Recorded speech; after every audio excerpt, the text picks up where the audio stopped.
नमस्कार, good evening और आप देख रहे हैं बियॉन्ड द हेडलाइंस, जहां हम बात करते हैं सुर्खियों से हटकर और खबर की तह तक जाकर।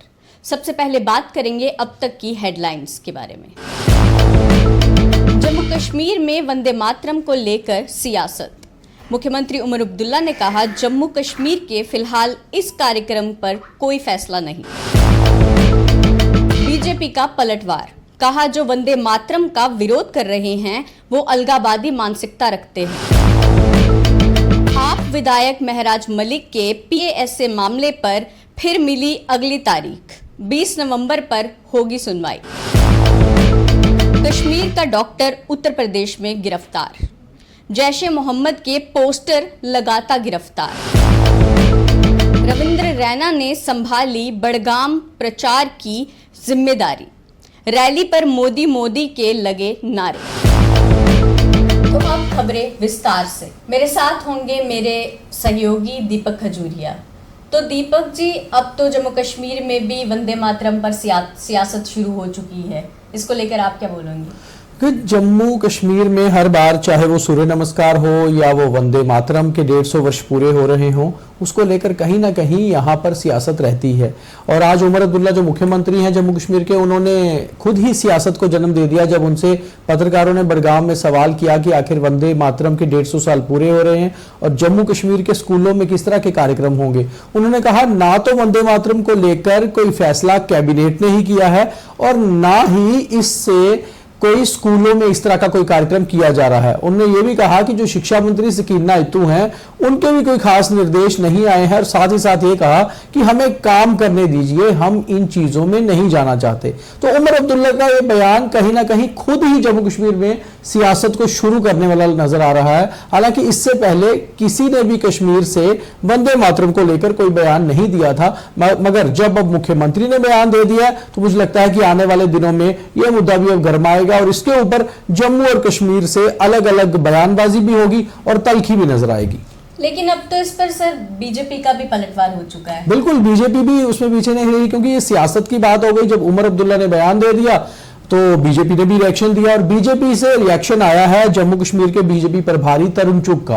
वो भी आज जम्मू में थे, वो नगरोटा में कैंपेन कर रहे थे बाई इलेक्शंस के लिए और तरुण चुग ने भी ये कहा कि बीजेपी वंदे मातरम को लेकर जो उसका विरोध कर रहे हैं उन्हें सीधे सीधे अलगाववाद की धारा से जोड़कर देख रहे हैं, क्योंकि वंदे मातरम जो हमारा राष्ट्रगीत है और जिसे 150 वर्ष जिसके पूरे हुए हैं, उसको लेकर पूरे देश में कार्यक्रम हो रहे हैं, सेलिब्रेशंस हो रही हैं। और अगर कोई पार्टी जिसकी की जम्मू कश्मीर में सरकार है, जो जम्मू कश्मीर की एक मेन स्ट्रीम की पॉलिटिकल पार्टी मानी जाती है, अगर उसका इस तरह का बयान है तो जाहिर सी बात है कि ये अलगाववाद की विचारधारा को दर्शाता है। और मुझे लगता है आकांक्षा कि आने वाले दिनों में कुछ दिन अभी इस पर सियासत होती रहेगी। तो ये तो बात रही कि अलगावादी बोल दिया बीजेपी ने, बीजेपी की सरकार का भी पलटवार कहीं ना कहीं आ ही गया इस पे।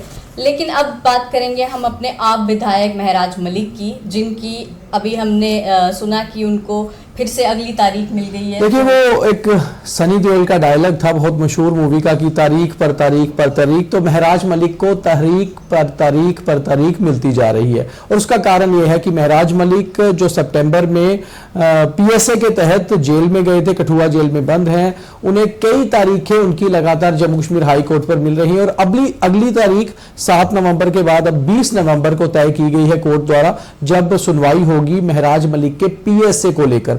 हालांकि महराज मलिक के केस में बहुत कोशिश की गई थी उनके वकीलों द्वारा कि कम से कम विधानसभा सत्र में एक दिन की उनको मोहलत मिली और एक दिन वो विधानसभा सत्र अपना अटेंड कर पाए, मगर ऐसा नहीं हुआ, उनको इजाजत नहीं दी गई कोर्ट में। और अब जो अगली तारीख है वो 20 नवंबर है और मुझे लगता है आकांक्षा कि अभी 20 नवंबर को भी कोई राहत मिलने वाली महराज मलिक को नजर नहीं आ रही। हो सकता है कि शायद कुछ हो, मगर ज्यादा चांसेस नजर नहीं आ रहे। तो आपको लगता है ये तारीख आगे बढ़ेगी? मुझे लगता है अभी सनी देओल की मूवीज की तरह ये तारीखें आगे बढ़ती जाएंगी। तो आपने सुना सर कि कश्मीर के डॉक्टर जो हैं वो उत्तर प्रदेश में गिरफ्तार हुए हैं और जैश ए मोहम्मद के पोस्टर लगाते हुए गिरफ्तार। बिल्कुल, जम्मू कश्मीर का रहने वाला एक डॉक्टर जो कि सहारनपुर के एक हॉस्पिटल में कार्यरत था, वहां पर काम कर रहा था, नौकरी कर रहा था, उसको उत्तर प्रदेश पुलिस ने तब गिरफ्तार किया है जब वो बीती रात जैश ए मोहम्मद के पोस्टर लगा रहा था।